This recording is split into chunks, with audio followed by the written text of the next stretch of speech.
Welcome back, LPS educators, to video number 3 on our exploration of the TeachPoint Educator Evaluation System. Let's hop onto your computer, get to your search engine, and search for TeachPoint login, or if the last time we were together, if you created the bookmark on the ribbon, click on that shortcut and get yourself to the Vector Solutions TeachPoint landing page. Insert our district ID, which is Ludlow PS, all lowercase, your username, which is the first half of your email address, and your unique password. And then sign on in. Again, this individual has a couple of different items that they can access, so we're going to get to the home page. Here we land on our shadow person, and you can see the list of things that we've accomplished in the last 2 videos, which is creating that event in time and reviewing our educator process, as well as completing the teacher rubric. We're going to move on down to the left-hand side here to the Plan tab. You can see again the review of the process as well as the teacher rubric are completed. And our next item in queue is a form indicated by the calendar with grids, which is the form of self-assessment and proposed goals. Next to it, you'll see the create link, and that says to us as educators that this is our role and our responsibility in the evaluation process to create this form and put information in. So let's click on that button, and here we go. Here's our self-assessment and goal form. Again, the form contains all of our key information about who we are as an educator in the district. And as you'll see in the center of the page, there is a share button that again defaults to off. Remember that little rule of there's no tape back, so keep that share button off until you're ready to share. The first section of this form is around self-assessment, and this is going to help us with our goals that are down at the latter half of this page. The first part of the self-assessment is talking about strengths and areas of high priority concern for students. So in the narrative box below, I'm going to make notes on the areas of strength for my students and their areas for future growth. Again, there is a paperclip here, so if I have data or other information that I would like to attach, I can do so right here.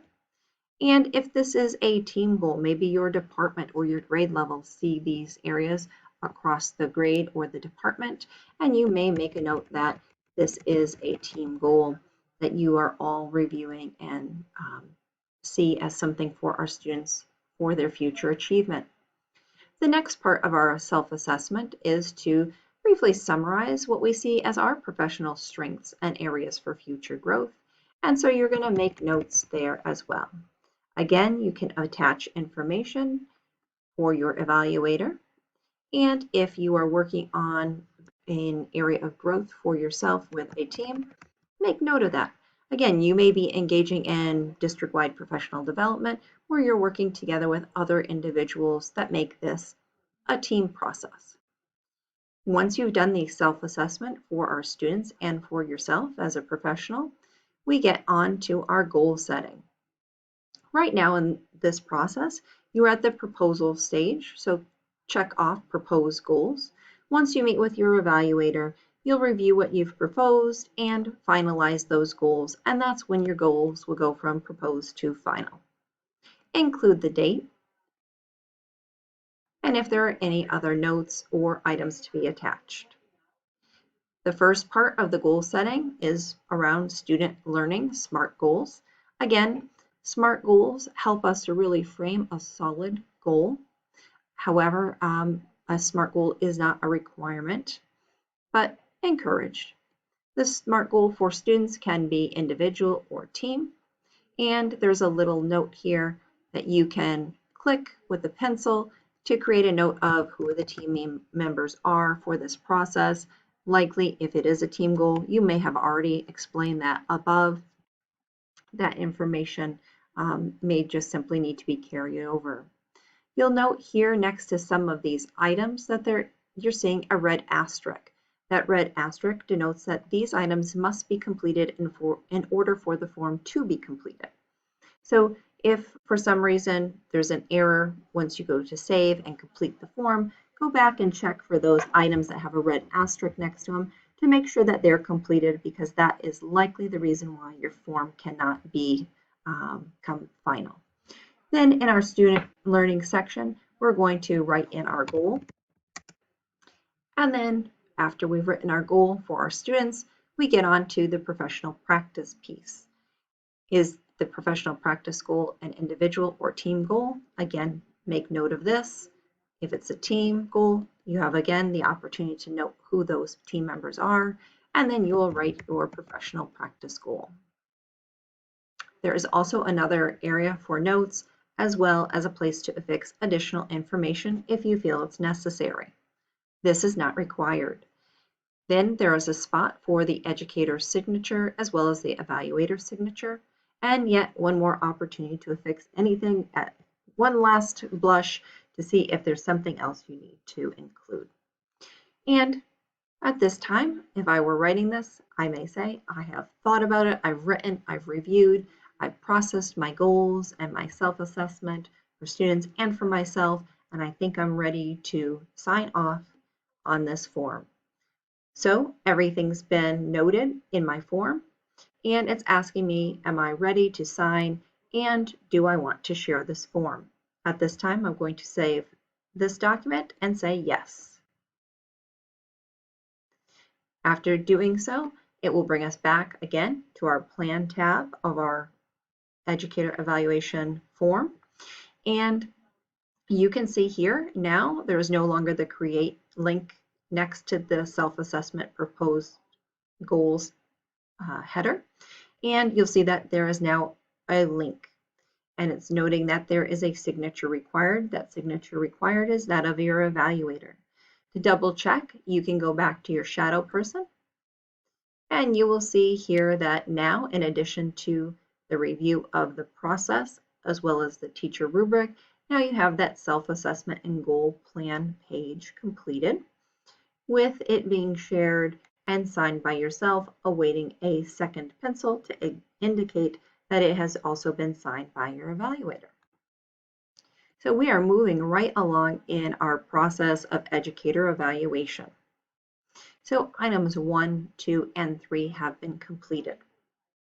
The next item, item number 4, is an event and time. Again, notice events are a calendar page without lines or grid marks. And it's the meeting with your evaluator to finalize goals and an educator plan. Now, this create link is there, and you, as well as your evaluator, can create this meeting.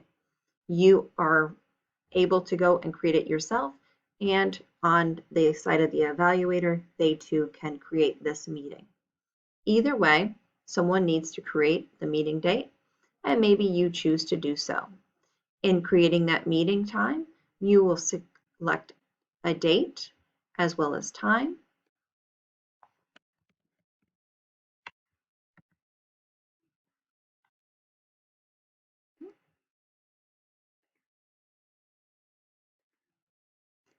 And figure out a date and time that works for you.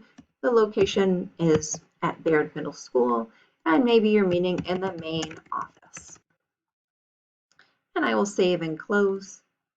And by doing that, as the educator, I have sent off a meeting invitation to my evaluator for that date and time. Now check in ahead with your evaluator. Maybe you can check in with their administrative assistant, identify a date and time, however, or propose that date and time and get that meeting on the calendar. So now you can see that items 1, 2, 3, and 4 as a part of the educator plan have been completed. The next sections of items 5 on forward, you'll notice are entitled Educator Plan, and this is a form, but there is no create link.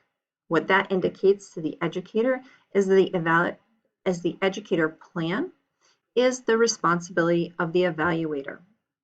The same thing with this event.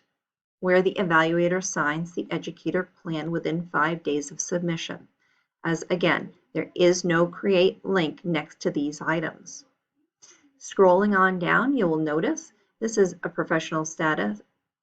non-professional status, year 1 plan. And so you will see 1, 2, 3, and 4 unannounced observations. When you are a non-professional status teacher in year 1, there are 4 unannounced observations that take place. All of these unannounced observations are the responsibility of the evaluator. Again, you will notice this because there is no create link next to any of the observation items that have forms with them. For non-professional status years 2 and 3, you will only have 3 unannounced observations, and anyone who is in a professional status 2-year observation cycle, there is 1 unannounced observation. This will be reflected in your plan. Everyone, regardless of their professional or non-professional status, will have an announced observation, at least 1, throughout the cycle of their plan. And so right now, what that concludes is the first set of items, including announced and unannounced observations in the educator plan evaluation cycle for LPS. I'm going to conclude this video, and the next video that we see will be video number 4, and we'll start talking about evidence. Until that time, enjoy, and hopefully these videos are supporting you in processing and completing our TeachPoint educator evaluation process. Have a good one, folks.